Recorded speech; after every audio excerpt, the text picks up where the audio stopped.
Good morning, good afternoon, good evening to all my listeners, my followers on YouTube, those who continue to send me positive comments.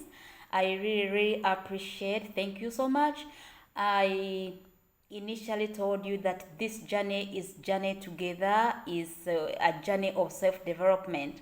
Me and you journeying together for self-transformation, for the renewed self. In today's video, we want to look at discovering and accepting our hidden self. Discovering and accepting our hidden self. How are we going to do this? I want to refer you to a model that was developed by Joseph and Harry, 1955, called Joharis Window. Joharis Window is a model that we use when we refer to when you want to look into self-awareness and self-development. In life, we never stop to grow.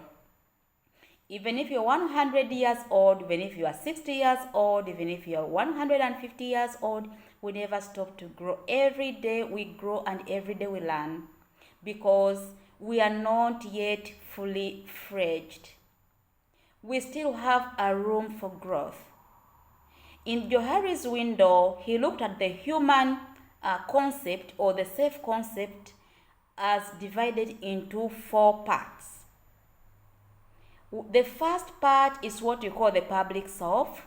The second part is what you call the private self. The third part is what we call the hidden spot. And the fourth part is what you call the unknown. In the public self, this is the part of a human being that is well known to the person and also known to the public. What do I mean here? We refer to things like feelings, the emotions, the attitudes, the beliefs, the behavior, the persona, the way you behave in front of others, in front of society, or in front of a group. So that information is known to you and is also known to the public. You cannot lie to your friend, or you cannot lie to your neighbor, or you cannot lie to the society that you are a different person. So the public self is basically the information that is known to you and also known to others, especially your friends. And then another part of you, according to Joseph and Harry, is the private self. The private self, this is a kind of information that you hold or you keep in your own private chamber or private arena, but that information is only known to you but not known to others. What do I mean? These are some of the experiences we go through in life, or some of the emotions, or sometimes I may feel that either I'm a very sensitive person. For instance, if I'm within a group and there's something that is said, in most cases I can be emotional, and therefore sometimes you find people trying to avoid such kind of functions, trying to avoid being with others in a group because they know behind their mind, oh, when I'm in a certain group like this and this, I'm sensitive and maybe I may cry, or I may end up angry, or I may end up not really liking that kind of gathering. So in most cases, some people would continue to ask questions. Why don't you want to join us into a party? Why don't you want to join us in a drink up? Why don't you want to join us in a certain gathering? It's because of a certain weakness I know about myself, but it's not revealed to you, and therefore the public would continue to make inquiries about why I do not want to appear in certain kind of gathering or a public gathering. So that's what basically we call the private self. And then we go again to what we call the hidden spot or the hidden self. So this part of hidden self, this is where the information is more in the public, but you, yourself, or myself, I'm not aware of that kind of information. For instance, if you make a certain public presentation, you may feel that either you have not really done it to your best. But when you make inquiries from the listeners, from the people that has been listening to you, they would sometimes give you a very positive comment and say, wow, you were superb. Wow, that was great. You made it. So sometimes the information we know about ourselves and the information the public gives us, or the feedback from the public, might sometimes contradict. Sometimes it may not rhyme to the way we expect. So our expectations in this case may not go hand in hand from the responses and the feedback we get from the society. And this is where the whole point is. How do we learn to accept the hidden self?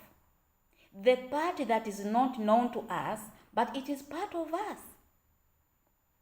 For instance, I may think that I'm too clever, or I'm too brilliant, or I know it all. And then I get feedback from my friends, I get feedback from my people, or the people you trust. If you ask them, sometimes they will give you a contradicting information, according to your contradicting your perception and your attitude toward yourself. You may think, maybe I'm the best, or I can do this and this, I can perform. But if you ask your friends, they would be able to bring out the soft spots in you, and they'll be able to give you another feedback probably you wouldn't know, or you did not know from the beginning. And therefore then, it's a very important aspect in life, because we need to narrow down this hidden self. We need to decrease the space that it takes within our self-concept. And to do this, we need to continually accept feedbacks from our friends. Mind you, sometimes feedbacks are not very welcome.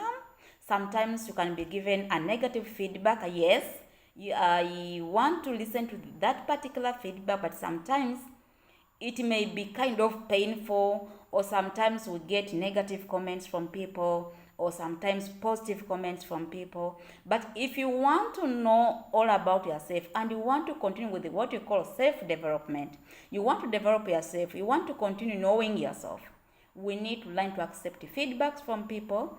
But again, I would say again, this must be genuine feedbacks. If it is meant for self-growth and self-development, we need honest and genuine feedbacks. And these therefore shouldn't be biased feedbacks which intend to put you down, which intend to bring you down. Society is full of different attitudes. People are full of different interpretation and perceptions. People see things different. And therefore, I remember in my previous videos, I continually said, let us continue to surround ourselves with the positive people.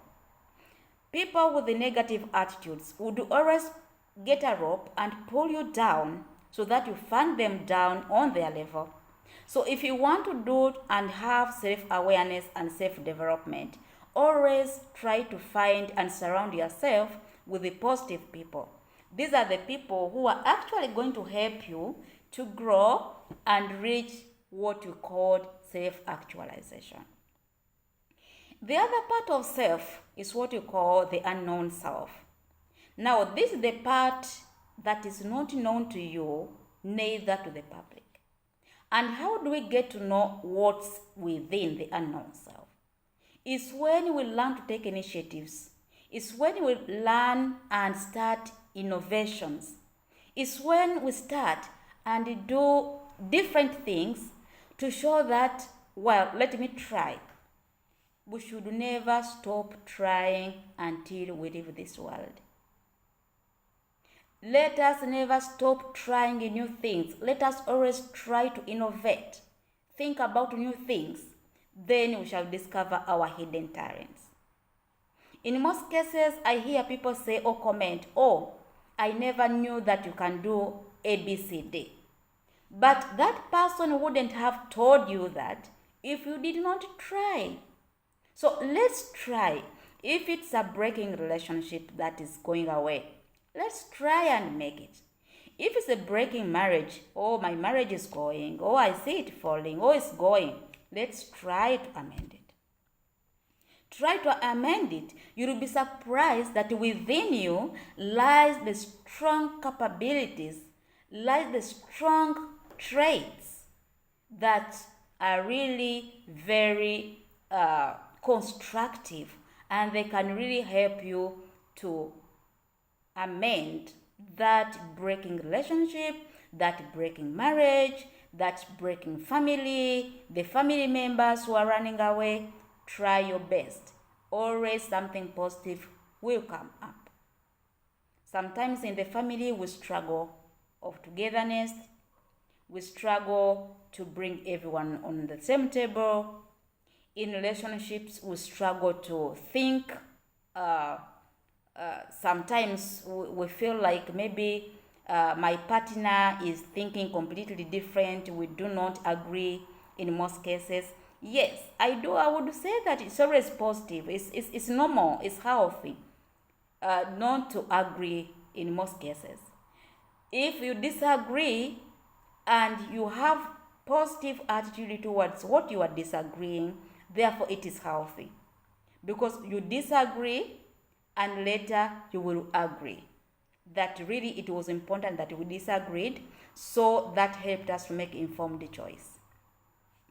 So to all my friends, listen to me, and my listeners, please, I would always encourage you and encourage myself. Let us encourage ourselves that we should always learn to accept feedbacks from other people. Of course, I'm not saying that you should take in and swallow everything that is thrown to you. We have what we call self-discrimination. Discriminate what is helping you and discard that is not helping you. But we need to get that feedback from people. Continue seeking feedback. You can ask someone, by the way, how do you see me? By the way, how do I speak? By the way, how do I do ABCD? So those kind of feedbacks are very, very positive, and they are very constructive in life. Because if you get that feedback, it will be, or it will act like a stepping stone for you to move to a different level. Again, thank you so much for listening to me, and I would really ask you to subscribe to my videos and many more that are coming, so that this journey of self-transformation will continue and we shall be able to reach out to the whole world, help other people also to know themselves. And after you discover yourself, it's a great joy, it's a great achievement. Because in most cases, if I don't know myself, then I do not know what to do with my life. I do not know what to do, which type of job I want, which type of life I want. So I think it's really important that we always think about self-transformation and self-development. Let's encourage feedbacks from people for self-growth and more self-awareness. Once again, thank you so much for listening to me, and I wish you a blessed evening and a blessed night. Bye. God bless you.